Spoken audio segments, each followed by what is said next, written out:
Welcome viewer, I am Murugan S. This video tutorial describes, fix account picture error after installing KB5036980 in Windows 11. Open File Explorer. Click three dots, click Options, click View tab. Check Show Hidden Files, Folders, and Drives.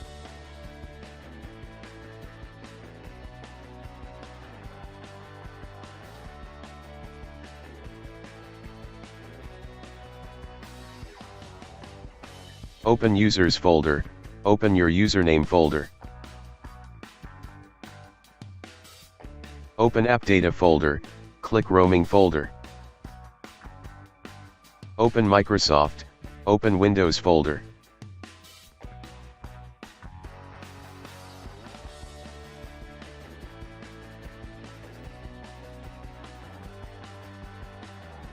Open Account Pictures folder.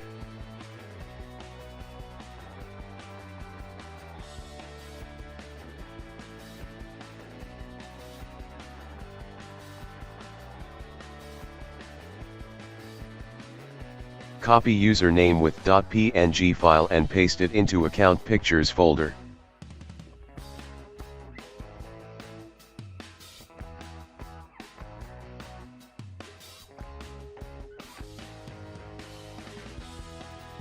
Restart system. I hope this video tutorial helps to you. Please like, share and don't forget to subscribe my channel. Thank you very much. See you next video.